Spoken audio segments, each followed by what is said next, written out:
Saya itu pertama kali punya ide itu pas Paula itu datang ke sana. Em, dia ke sana dan Paula itu excited banget pas pulang. Saya bilang, yuk kita bikin sesuatu buat mereka. Kenapa? Gini loh.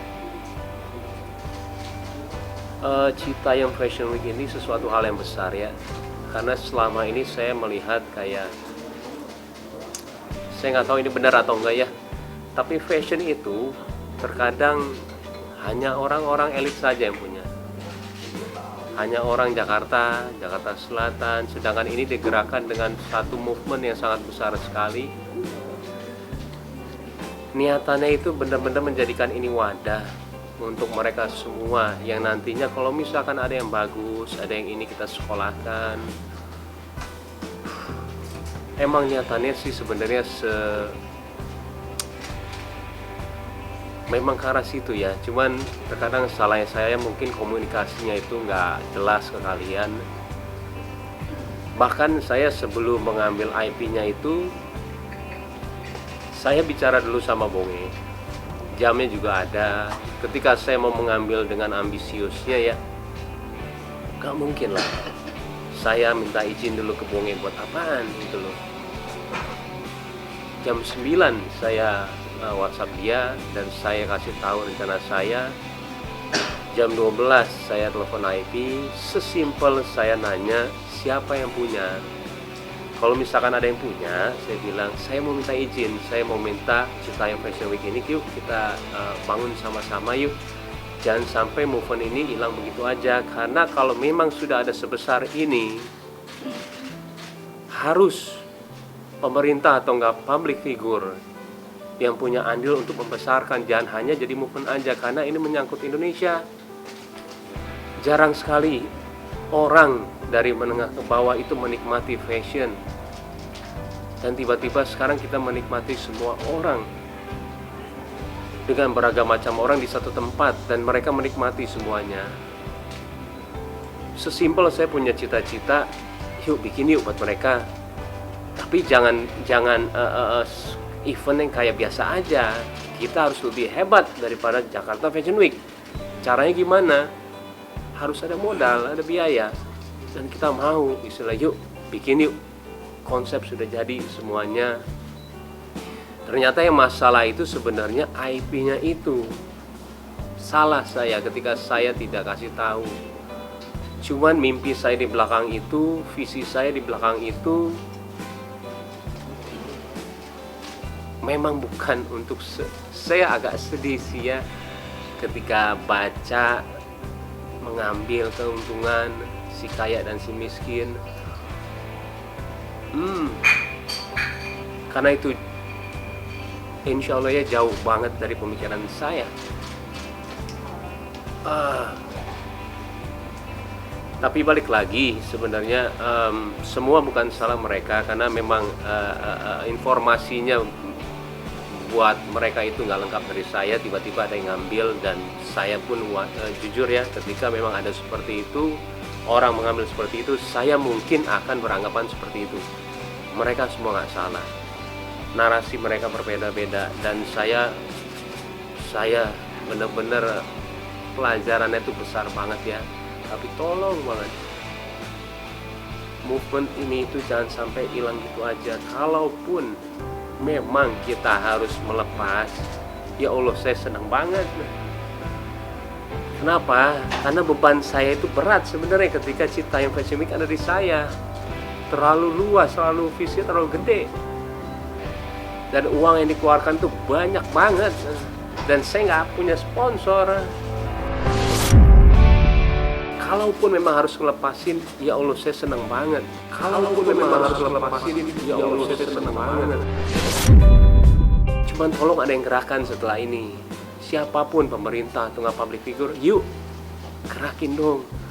Jangan sampai hilang gitu aja, karena movement ini itu besar sekali buat fashion Indonesia. Makanya sekarang mungkin Paula ya yang lebih mengerti, karena dari bidang dia itu terlalu banyak. Dan satu lagi ya, ada yang bilang kita lepasin aja secara organik. Kita tahu yang di sana itu nggak semuanya sekolah, nggak semuanya itu stay di dia bisa nongkrong 12 jam, dia bisa nggak pulang 6 bulan, 3 bulan. Siapa mau koordinasi menjadi lebih baik kok bukan kita gitu loh. Mau dilepasin saya organik gimana?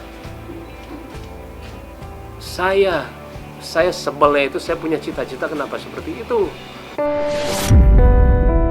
Visi saya kenapa seperti itu.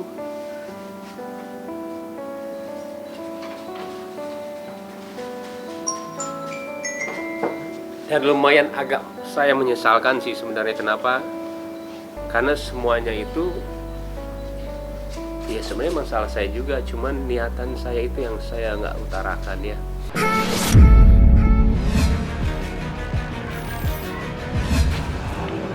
Saya pertama katakan, saya tidak menduga nama saya bisa melambung seperti ini. Saya ini seperti seorang kesakitan, Pak. Saya bilang sama kalian, ada seorang pejabat, misalnya dugaan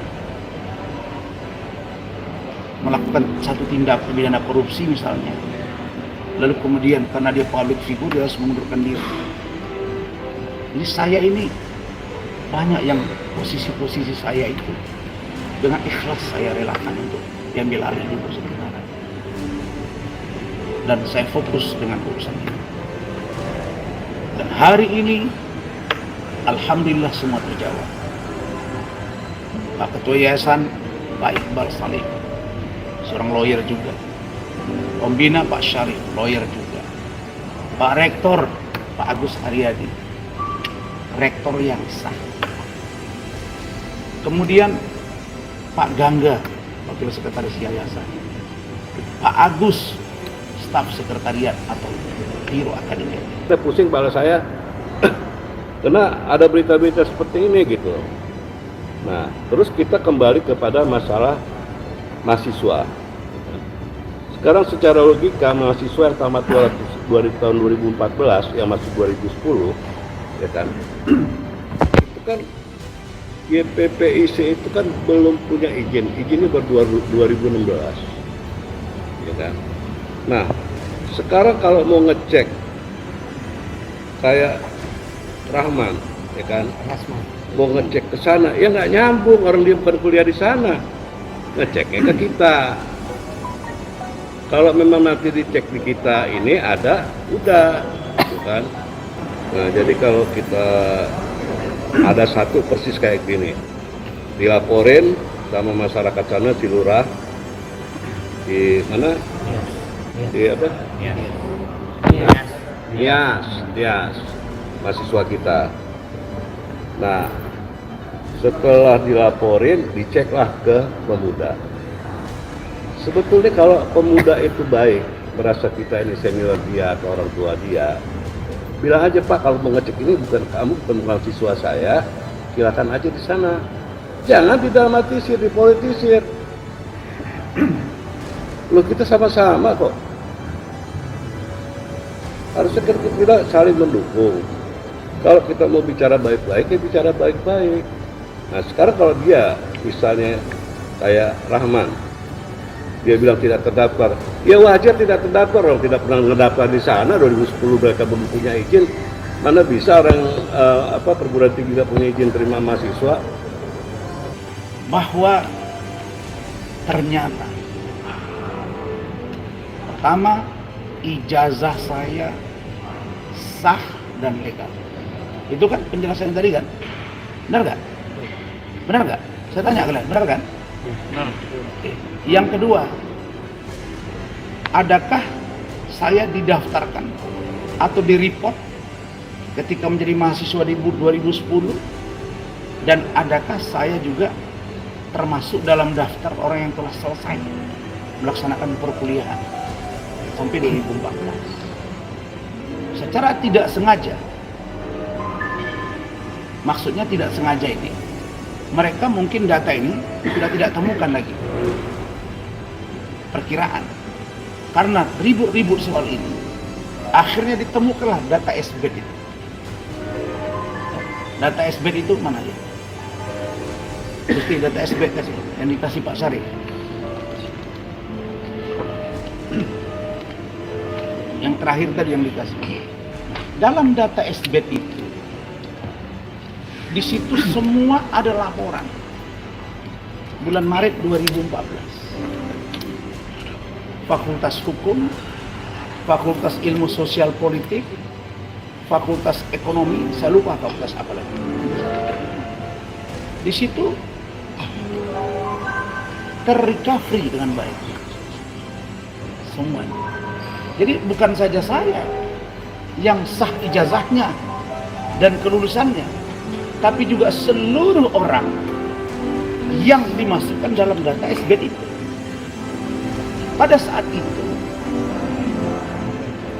justru koordinatornya adalah Ibu Elsa.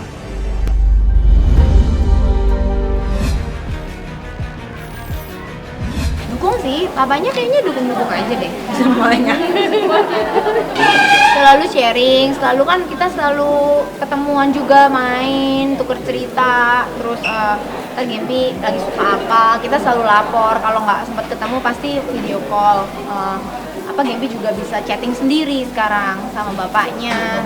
Jadi emang selalu update. Hobi-hobi terbaru Gempi apa, anaknya gimana, sekolahnya gimana, itu kan semua Masting juga terlibat. Iya, lucu loh, itu lucu banget. First time aku tantang diri sendiri untuk bawa Gempi berdua tanpa siapa-siapa, karena kan selama ini selalu ada mbak atau ada mama. Aku nganggapnya enak liburan sekolah, aku bawa nih pergi sebentar gitu ke tempatnya aku udah hafal lah, jadi nggak rempong gitu. Terus aku kan nilainya itu sebagai liburan buat dia, rupanya buat dia tertekan pergi sama aku berdua, dia nggak kenapa? Karena kan jadi harus nurut, jadi harus kayak strict gitu jamnya apa. Dirimu aku kan galak. Iya. Oke. Aku tuh di rumah tuh galak. Papa Ding yang good cop-nya, aku bad cop-nya. Jadi kalau dia mesti pergi berdua sama aku tuh ternyata dia merasa ini kayak it's not my holiday, Ma, ini tuh maunya kamu gitu. Iya si Gempi lagi sepatu roda di Andara. Iya, gara-garanya Mama Gigi Rafathar tuh cari temen buat latihan sepatu roda. Jadi nyemplung lah Gempi. Sekalian kan main, sekalian kalau Selasa berarti kayak gini ketemu papanya gitu.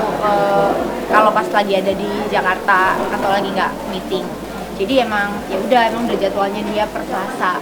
Tapi sekarang Rafatarnya udah enggak. Jadi Gempi kayak sendirian deh. Nggak tahu ada teman-teman lain juga sih. Karena kebetulan dia suka. Dia kalau emang suka dia kejar terus. Tapi kalau udah malas, ya ampun deh, pusing deh. Kita juga mau ngomongin kayak apa dia nggak bisa. Pengen sih, tapi kalau dari kemarin belum kepikiran, tapi belum ada tindak lanjut gitu. Mungkin habis ini ya. Karena emang dia tuh kalau awal kan ditanyain mau nggak jadi penyanyi, nggak mau ngomongnya. Karena anaknya juga kalau nggak mau tuh nggak akan ditekunin, jadi aku juga nggak mau, males lah daripada buang-buang waktu, kasihan paksa-paksa berantem. Tapi kalau sekarang ditanyain kayaknya dia udah mulai ada enjoy, happy. Mau nyanyi nggak? Mau les nggak? Mau gitu. Jadi aku lagi cari-cari guru les yang kurang lebih bisa pas. Gempi ikutan sekarang, apalagi dia tahu-tahu masuk kamar pipinya udah gitu, bibirnya udah liptin semua, udah cemot-cemot pakai apa glitter gitu. Kalau dia sukanya neplok-neplokin gitu, nanti matanya tiba-tiba hijau gitu. Iya, kayak punya aku. Iya, karena dulu kan sempet rencana kayak bikinin apa ya, makeup anak-anak. Jadi dia nanya sampai sekarang, mana makeupnya aku, mana mereknya aku, nggak ada. Iya, tapi kayaknya kalau kita kan soalnya dari segi bisnis kita harus lihat semuanya. Ternyata kayaknya agak belum berani nih kalau untuk bikin yang brand anak-anak. Jadi ntar game nggak jadi deh gitu, tapi dia nanya mulu. Kayaknya game itu lebih dari aku deh. Aku kecilnya nggak kayak gitu soalnya. Kecilnya tuh aku anteng, jadi kayak gini game sekarang tuh. Makanya gedenya ntar gimana ya? Aku juga agak. Berarti dia lebih centil. Iya, dia lebih centil. Atau karena memang di rumah banyak percontohan kali ya. Mungkin kalau aku dulu kan cuma mamaku doang. Nah itu udah sibuk dengan kehidupan, kayak dia gak sempet ya centil-centil. Kalau aku kan ya emang di rumah ada aku, ada mama, semuanya pada centil gitu. Jadi dianya yang ikut. Dia ini nyerep. Kalau misalnya aku makeup dia ngeliatin. Aku taruh di dia tuh ngeliatin bentuk alis tuh gimana gitu. Nanti dia buat. Tapi kayaknya emang kan namanya mendidik anak emang harus ada step-stepnya, harus ada langkah yang dikerjain. Kalau dimanjain terus mau sampai kapan? Dia tuh sampai umur segini masih banyak loh hal yang nggak bisa dikerjain sendiri. Jadi kan kayak mandi makan gitu kadang susah. Kalau dikerjain sendiri sama nggak kelar-kelar gitu. Jadi emang kan harus ada momen-momen seperti itu untuk mendorong dia bisa belajar sendiri. Apa terlalu dimanja sama Papa Adik? Oh kalau Papa Adik emang tukang manja Tukang emang, manja, ya. tapi nggak cuma karena itulah ya, karena kondisi mungkin aku juga kan nggak full di rumah, jadi emang mau nggak mau banyak yang bantu dia gitu. Jadi makanya kemarin aku paksa supaya dia bisa step up. Lumayan kemarin tuh dia berani jalan sendiri. Biasanya dia jalan sendiri nggak mau, kan harus ada yang temenin. Terus kemarin dia jadi mau kerjain apa-apa sendiri, mau bantu angkat tas sendiri, ngejar pesawat lari-lari berdua. Dia bawa sendiri tuh tas dan tanggung jawab dia salah sendiri, belanja coklat kan. Aku bilang aku udah berat loh game. Ya nggak apa-apa, aku bantu katanya. Habis itu kan lihat dia kecil gitu bawa kan kasihan ya. Aku udah game sini nggak usah, mama aja yang bawa, nggak apa-apa, makasih ya game. Kok mama yang makasih, kan aku yang makasih gitu. Baik ya, gemes ya. Jadi kayak banyak momen-momen yang kita dapat berdua hangat gitu yang kayaknya nge-chart hari-hari punya kita. Jadi kalau sekarang ya fokusnya nggak ke situ dulu lah, fokus aja ke Gempi, ke kerja, ke bisnis, yang mana-mana. Kalau hubungan nanti dapat bonus ya nggak nolak gitu, tapi kalau difokusin ya nggak usah juga sih, nanti jadi beban.